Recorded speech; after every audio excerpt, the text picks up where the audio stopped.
जय हिंद साथियों, स्वागत है आपका आपके अपने परिवार भारतवर्ष क्लासेस में।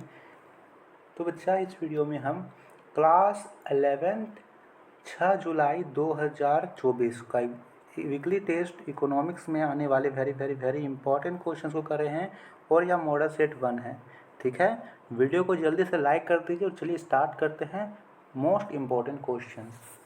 तो पहला प्रश्न यहाँ पर पूछा गया है, किसने कहा है कि अर्थशास्त्र जीवन के सामान्य कारोबार के संदर्भ में मनुष्य के अध्ययन से संबंधित है।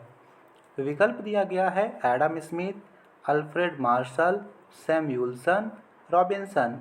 क्या होगा सही उत्तर? पहले प्रश्न का सही उत्तर बी होगा, अल्फ्रेड मार्शल ने यह कहा था।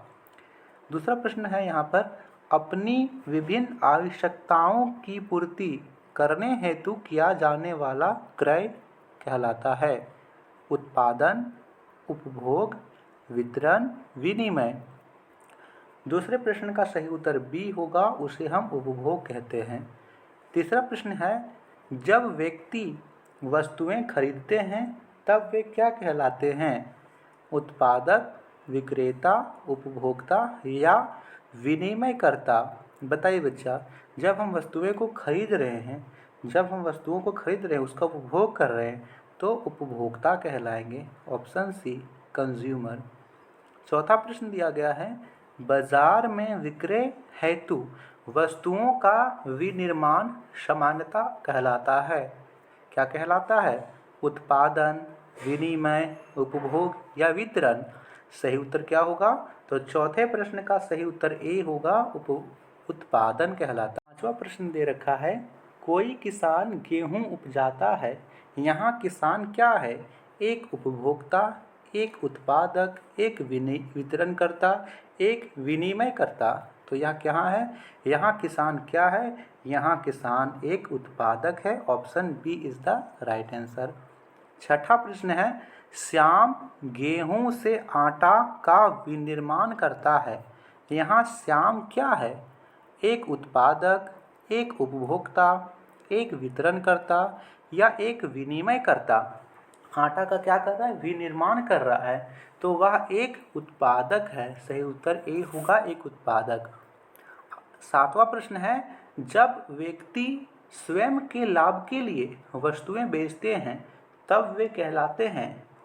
विकल्प दिया गया है उत्पादक, विक्रेता, उपभोक्ता, विनिमयकर्ता। तो सातवें प्रश्न का सही उत्तर यहाँ पर बी होगा, विक्रेता। आठवां प्रश्न, वैसी क्रियाएं जो धन प्राप्त करने के उद्देश्य से की जाती है कहलाती है? क्या कहलाती है? असामान्य क्रिया, आर्थिक क्रिया, गैर आर्थिक क्रिया, विनिमय क्रिया। तो जो भी काम जिससे धन की प्राप्ति हो उसे हम बोलते हैं आर्थिक क्रिया। ऑप्शन बी होगा सही उत्तर। नौवां प्रश्न है, हमारी आवश्यकताएं या इच्छाएं सामान्यता होती है?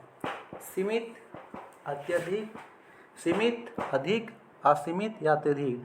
तो हमारी जो आवश्यकताएं या इच्छाएं असीमित होती है। यदि हमारे पास कुछ नहीं है तो हमारी डिमांड होगी कि काश एक साइकिल ही होता। साइकिल आ जाएगा तो डिमांड होगी काश एक मोटरसाइकिल होता। मोटरसाइकिल आएगा तो मोटरसाइकिल में बहुत पानी लगता है ना, एक कार ही होता। सेकेंड हैंड चाहिए लेकिन कार होता। कार आएगा तो न्यू ब्रांड का कार चाहिए, अच्छा सा कार चाहिए। कार आते आते थोड़ा सा और आपको अच्छा सा कार चाहिए, है ना।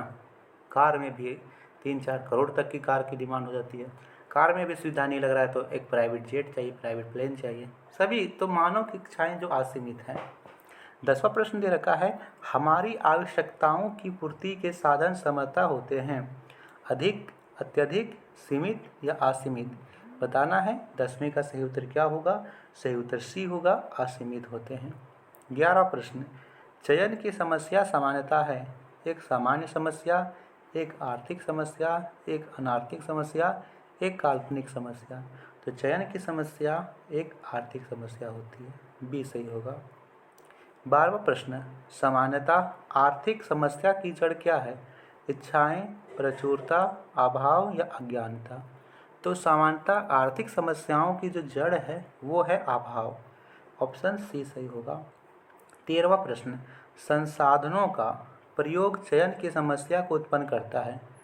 विकल्प है सामान्य, असामान्य, वैकल्पिक या अविवेकपूर्ण। सही उत्तर क्या होना चाहिए? 13वें प्रश्न का सही उत्तर सी होगा, वैकल्पिक। संसाधनों का वैकल्पिक प्रयोग चयन की समस्या को उत्पन्न करता है। अगला प्रश्न है, विभिन्न प्रकार की आर्थिक क्रियाकलापों में संलग्न मनुष्य का अध्ययन है? वाणिज्य, गणित, अर्थशास्त्र, सांख्यिकी की। बताइए सही उत्तर क्या होगा? तो यहाँ पर सही उत्तर सी होगा, अर्थशास्त्र। अगला प्रश्न दे रखा है, आर्थिक क्रियाकलापों का मुख्य भाग है? उत्पादन, उपभोग, वितरण या उक्त सभी। तो आर्थिक क्रियाकलापों का मुख्य भाग तीनों होता है, चाहे वो उत्पादन हो, उपभोग हो, वितरण हो। सही उत्तर होगा डी, उक्त सभी। 16वां प्रश्न दिया गया है, रमेश भुगतान लेकर अन्य व्यक्तियों को सेवा प्रदान करता है। यहाँ रमेश क्या है? भुगतान लेकर सेवा प्रदान करता है। जैसे रमेश एक डॉक्टर हो सकता है, एक टीचर हो सकता है, एक वकील हो सकता है। तो यह क्या है? एक सेवाधारी, एक उद्यमधारी, एक समाज सेवी या एक सेवा प्रदाता। सही उत्तर यहाँ पर 16वें का डी होगा, एक सेवा प्रदाता है। 17वां प्रश्न है, निम्न में सेवा प्रदाता का उदाहरण है? अभी ही मैंने इस प्रश्न को समझाया है। डॉक्टर, वकील, वाहन चालक या उक्त सभी। सही उत्तर यहाँ पर डी होगा, उक्त सभी। ये सभी यहाँ पर भुगतान लेकर सेवा प्रदान करते हैं। माँ के द्वारा अपने शिशु का लालन पालन सामान्यतः है? सामूहिक क्रिया, एक आर्थिक क्रिया, एक गैर आर्थिक क्रिया, एक असामान्य क्रिया। तो देखिए, माँ अपने बच्चों को लालन पालन करती है, देखभाल करती है, तो क्या उसके बदले किसी प्रकार से वो पैसे लेती है? नहीं लेती है।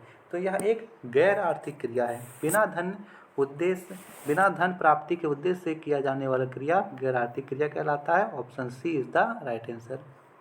शिक्षक द्वारा धन प्राप्त करने हेतु छात्रों को शिक्षा प्रदान करना निम्न में से है?